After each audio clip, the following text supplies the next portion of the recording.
आपका प्रश्न है कि इस्लाम से संबंधित जो चीज़ें हैं, जो क्रिश्चियनिटी से रिलेटेड चीज़ें हैं, जो बुद्धिज़्म से संबंधित बातें हैं और जो सिखिज़्म से संबंधित चीज़ें हैं, इनकी जड़ें कहीं ना कहीं हिंदुत्व से मिलती हैं। इनके सरोकार कहीं ना कहीं हिंदुत्व में सन्निहित हैं।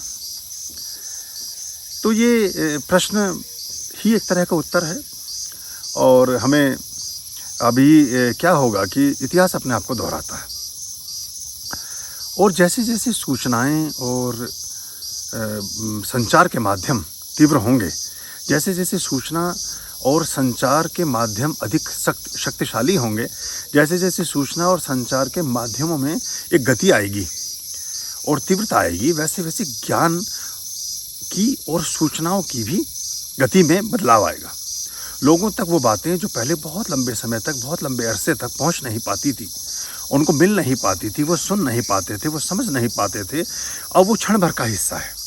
और ना सिर्फ पढ़ने लिखने सुनने तक ही सीमित है, साक्ष्य के साथ है, सप्रमाण है। वो उसके वीडियोस भी आप देख सकते हैं, उसके फोटोग्राफ्स भी आप देख सकते हैं, उसमें जो ऑथेंटिसिटी है, उसमें जो एक तथ्यात्मकता है कि वो किस स्थान का अंक है, किस स्थान की वीडियो है, किस स्थान की वो फिल्म बनाई गई है, ये सारा कुछ इसमें शामिल हो जाता है।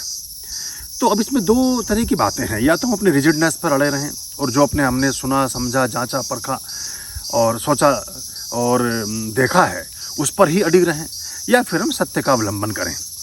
हम तालिबे इल्म हों, हम जो सही बात है उसको जानने के, ज्ञान के पिपासु हों, ज्ञान के प्रति जिज्ञासु हों, तो फिर आपको निरशीर विवेक पैदा होता है, फिर आप सत्य के साथ होते हैं और जो सत्य बातें हैं उनसे थोड़ा हटते भी हैं। और धर्म की जो प्राथमिक अवधारणा है वो यही है कि जो सत्य है उसको धारण करना, जो असत्य है उससे दूर जाना।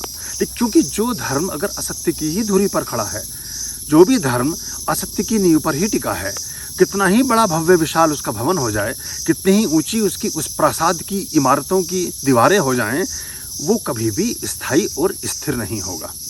तो ये एक सर्वमान्य सत्य है कि बहुत सारे विधर्मियों ने, इसमें इस्लाम बहुत प्रमुखता के साथ आता है, बाकी धर्मों को विनष्ट करने में अपनी एक उत्प्रेरता दिखाई है। ये एक सर्वमान्य सत्य है और इस्लामिक जगत के विद्वान भी, इस्लामिक जगत के सामान्य लोग भी इस बात को स्वीकारते हैं।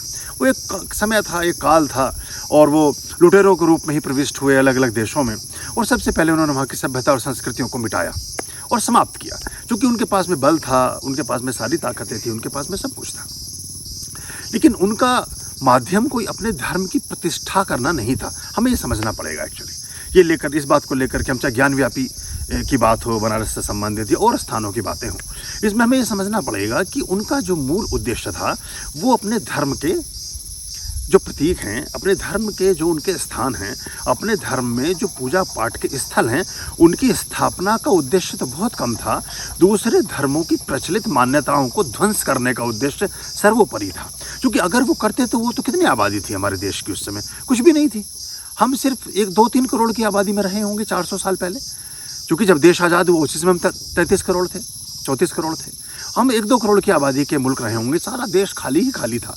कहीं भी आप बड़े से बड़े महल, बड़े से बड़ी इमारतें, बड़े से बड़े मकबरे, बड़े से बड़ी मस्जिदें, बड़े से बड़े मंदिर, बड़े से बड़े देवालय, बड़े से बड़े चर्च, कुछ भी बना सकते थे जो आप बनाना चाहें। लेकिन आपने वो नहीं बनाना था एक्चुअली। आपने जो प्रचलित धार्मिक स्थल थे उनको ही विध्वंस करके उन पर ही अपनी एक विजय पताका फहरानी थी और उसके पीछे की संदेश देना था कि दूसरे धर्म वाले कमज़ोर हैं, दूसरे धर्म वाले निरीह हैं, वो दूसरे धर्म वाले शक्तिशाली नहीं हैं, दूसरे धर्म वालों के पास किसी प्रकार का बल नहीं है और देखिए हमने उनको मिटा दिया और फिर उसी स्थान पर आप करते हैं। लेकिन इसमें एक बात की हमें और बात ध्यान देनी पड़ेगी, कोई भी धर्म हो, अगर वो किसी भी तरह के विध्वंस पर टिका है तो कभी प्रतिफलित नहीं होता, वो कभी फलीभूत नहीं होता। और अधिकांश जो हमारे यहाँ इस्लाम को मानने वाले लोग हैं, अगर हम साउथ ईस्ट ऑफ एशिया की बात करें तो उनकी 4th-5वीं पीढ़ी प्राय मैक्सिमम लोगों की सब वो हिंदू ही थे। तो कोई तलवार के बल पर, कोई धन के बल पर, कोई किसी और तरह से, कोई स्त्रियों के बल पर, कोई रियासतों के बल पर, कोई ज़मीन जायदादों के प्रलोभन में, कोई किसी तरह से इन सबको धर्मांतरित कर दिया गया। और धर्मांतरण के बाद ही ये लोग सबसे ज़्यादा उस तरह से उछलते हैं और वो बातें करते हैं। तो हमें ये समझना पड़ेगा कि क्या, अब इस बात से तो अब नकार नहीं, पूरी दुनिया का कोई भी विद्वान ये विद्वान नहीं है तो भी। अब विद्वान तो देखिए, एक सामान्य व्यक्ति भी इतना विद्वान होने लगा है कि उसके पास ये जो सोशल नेटवर्किंग है, अब ये जो यूट्यूब के माध्यम से हम आपके घर घर पहुंच रहे हैं। अब पहले तो इस ज्ञान को लेने के लिए आपको आश्रमों में जाने की ज़रूरत थी, पहले तो इस ज्ञान को अर्जित करने के लिए आपको देवालयों में जाने की ज़रूरत थी, शिक्षालय में जाने की ज़रूरत थी, विद्यालय में जाने की ज़रूरत थी, यूनिवर्सिटीज़ में जाने की ज़रूरत थी। अब इसकी ज़रूरत नगण्य हो गई है, इसकी ज़रूरत नहीं रह गई है। अब आपके घर तक ही ज्ञान पहुँच रहा है। तो अब आपको सामान्य बातों के पर्दे उठेंगे ही उठेंगे। अगले 10 वर्ष बहुत बड़ी क्रांति के वर्ष होंगे। तो ये तो हमें समझना ही होगा इस तरह से इन चीज़ों को। तो इस पे बहुत ज़्यादा प्रतिकार ना करके मैं समझता हूँ इस ऐतिहासिक तथ्य को हमें समझना चाहिए।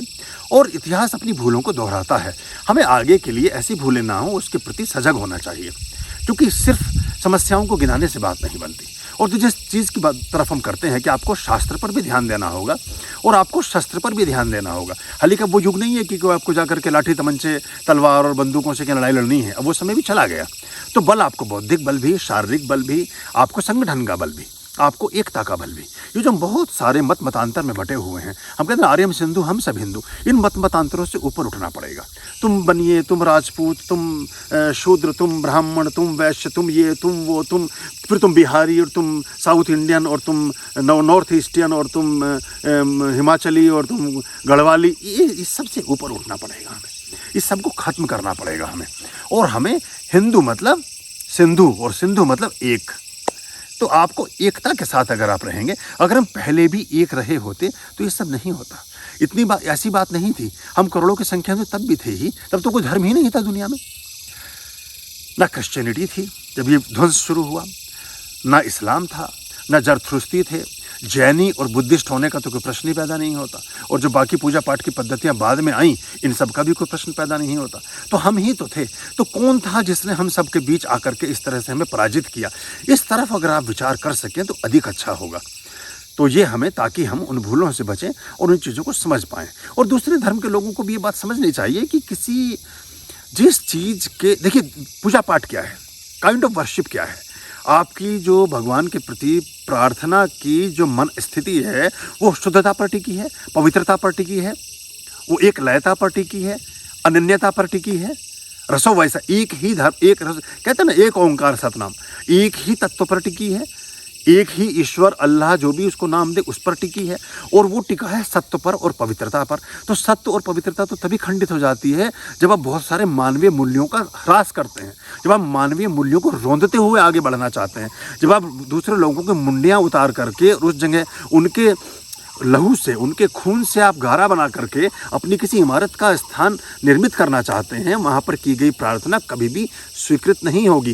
देर और अबेर कहीं ना कहीं जा कर के फिर से आप शून्यता में ही विलीन हो जाएंगे। ये हमें ध्यान रखना पड़ेगा। दूसरा एक बात और आप ध्यान रखिएगा, ये आज मैं इस वचन को बोल रहा हूँ, लेकिन ये आने वाले समय में ये समय का शिलालेख है। ये ऐसा समझिए कि वाणी पत्थर पर उत्कीर्णित है। इस दुनिया में सिर्फ और सिर्फ और सिर्फ और सिर्फ और सिर्फ और सिर्फ हिंदुत्व और हिंदुत्व की अवधारणा ही परिपोषित होगी, संचित होगी, जीवित होगी और सदा सर्वदा रहेगी। कारण क्या है? उसके जो मूल्य हैं, उसका जो गुण तत्व है वो है ही ऐसा। वो सर्वग्राह्य है, सर्वकालिक है, सार्वभौमिक है, हर व्यक्ति को अपनाने जैसा है, हर व्यक्ति की श्रेष्ठता को लिए हुए है, उन मानवीय मूल्यों की उच्चता को प्रतिबिंबित करता है जहाँ जीवन की श्रेष्ठता का उद्भव होता है, जहाँ जीवन के आनंद का प्रसार होता है, जहाँ परस्पर मानवीय मूल्यों का आदान प्रदान होता है, जहाँ प्रेम, सौहार्द, करुणा, दया, मैत्री, सहयोग, सहबंधुत्व, सहकुटुंब, जहाँ ये सारे मूल्य समाहित होते हैं, वहाँ हिंदुत्व की प्राथमिक सीढ़ियाँ आप चढ़ना प्रारंभ करते हैं। तो ये मूल्य ही आने वाले समय में बुद्धिमान लोगों के लिए एक अवलंबन होंगे, बुद्धिमान लोगों के लिए शरण की स्थली होंगे। तो जो भी व्यक्ति थोड़ा सा भी दिमाग का इस्तेमाल करेंगे या दिमाग रख रहे होंगे, पशुओं की बात मैं नहीं कहता हूँ ना, मनुष्य रूप में मृगाश चरंती, जो मनुष्य के रूप में पशुओं के रूप में चल रहे हैं उनकी बात मैं नहीं करता, लेकिन थोड़ा सा भी बुद्धि, मेधा, प्रतिभा जिनके पास होगी वो क्रमशः धीरे धीरे धीरे धीरे हिंदुत्व की ओर ही अग्रसारित होंगे। इस पूरे विश्व में श्रेष्ठ मूल्यों का परिष्कार हो। कृणवंतो विश्वमार्यम, जितने भी आर्य मूल्य हैं, जितने भी श्रेष्ठ मूल्य हैं, जितने भी उच्चतम मूल्य हैं, वो आपके जीवन की धरोहर बने, वो आपके जीवन का एक बल बन जाएं, वो आपके जीवन का एक संस्कार बन जाएं। यही हमारी अवधारणा है। ओम स्वस्ति अस्तु।